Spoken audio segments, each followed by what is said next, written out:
that all of your readers found the book to be interesting. I think it's a necessary read, and you're absolutely right. We have to change minds. We're losing a lot of our children. There are many young people that are in schools that are committing suicide, and they're being ostracized. They're being told that they're nothing.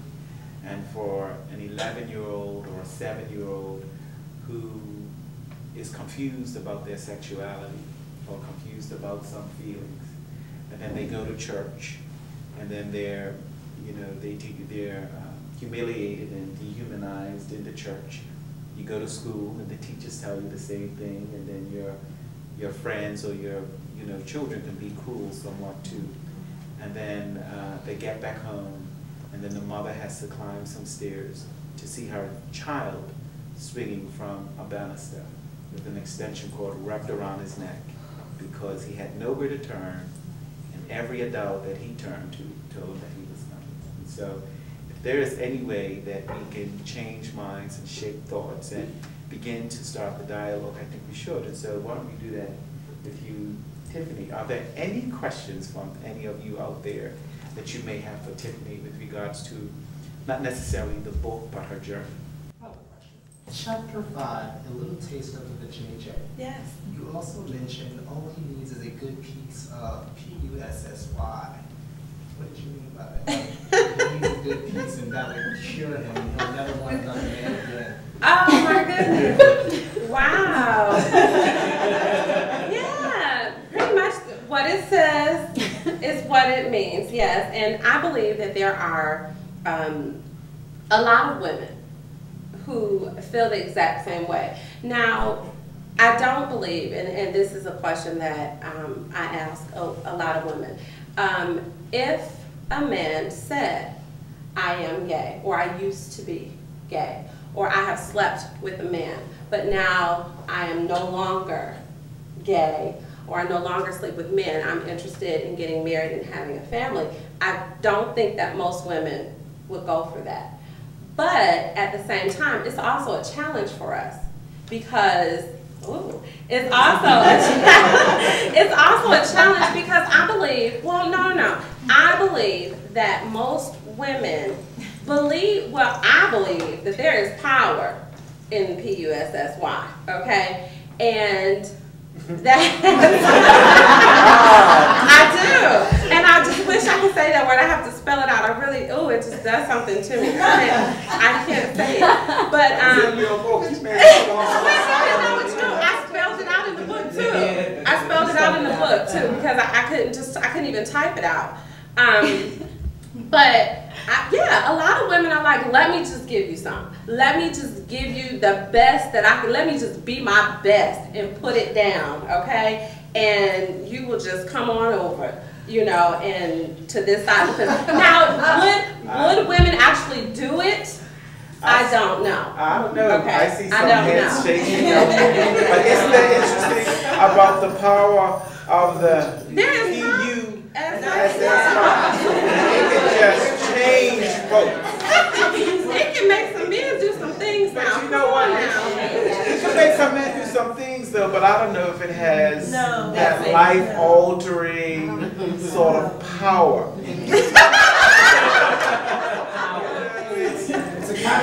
It's almost like, it almost sounds like, let me give you a little bit because it's healing power in the vajayjay. Let me heal you with the vajayjay. I don't know if that's the case, but that's a very interesting concept. I want to hear from someone who don't necessarily agree with that. I don't agree.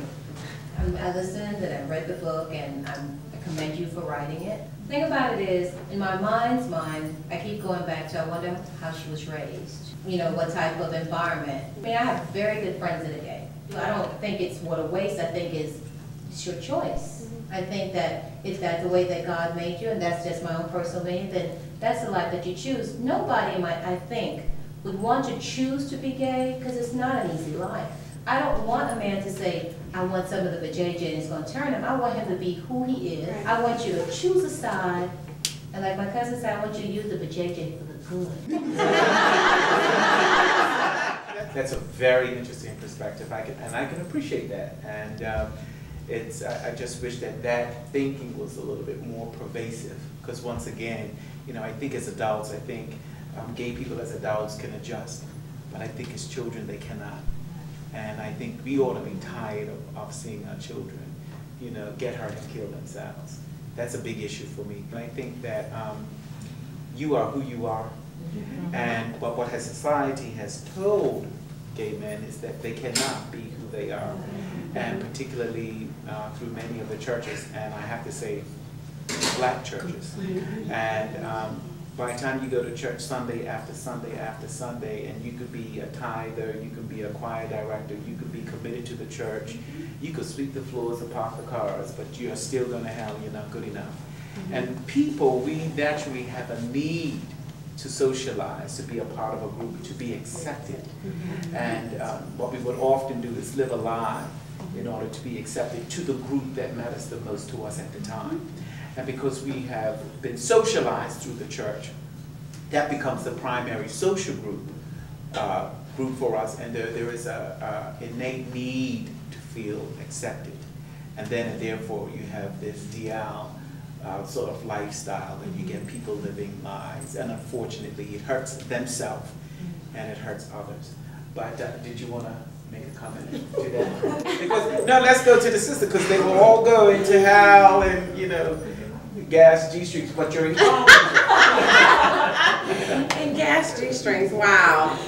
No, that's what you said, right? It's like G-strings. I just said in gas draws. You added G-strings. Oh, okay. Okay. Yeah.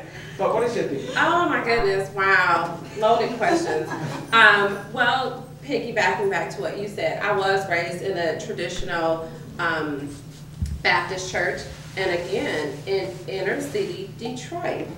It is not like Atlanta. You just will not walk down the street and be openly gay in Detroit. It is very rare. I don't know how it is now because I've been here for about 5 years. And I'm talking about inner city. I'm not talking about the suburbs. I'm talking about inner city Detroit.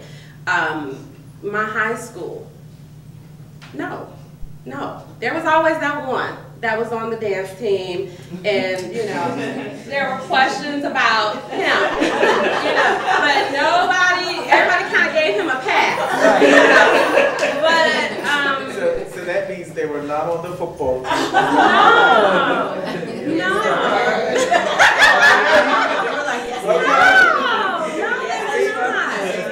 Either cheerleaders or in theater. Yes. That is the background that I come from, so that is the perspective from which I was when I started writing the book. And I didn't have any gay friends. I didn't. The very first gay guy that I really spoke to was how this book got started. But I'm sure you have gay friends now. I do. Okay. I do. Okay, let's get a few more and then we have to wrap it up. But who's next? Okay. I wanted to come from the perspective of, I know how Mrs. Hall feels. There's a bigger problem here. We're focusing on gay men, what a waste. What about those men out there who are gay, who are on the down low? We can't tell, what they are. They're football players, they're politicians, they're lawyers, they're husbands. They're pastors. They're pastors. There you go. And so I understand the conflict. And the thing that helped me resolve this with James, and James, I think, especially from last night, because we had a discussion about it last night, I want him to know where I stand, because I do believe what the Bible has to say about that. But I also have to, while I'm pointing my finger at him, there are 1, 2, 3 pointing back at me. And I've got to really ask myself the question, well, how can I send him to hell when I may not be doing something on his level, but I'm doing something else? You see what I'm saying? I could be committing adultery, I could be stealing, I could be, doing a number of other things. So, and I find the fascination interesting, but what I want is, in the end, when we've all sat down, we've collected our thoughts and we've gotten our opinions and we've resolved it, what about focusing on the single men out there who are good men? How come we don't focus on them? and bring them out in the open so that black women do feel comfortable and feel, they feel like there is hope that, you know, hey, I could get a good man in the future, a good single man who is not gay, and I could possibly settle down. I think there are many good black men out there who are single who are not gay. I agree, and I agree 100%.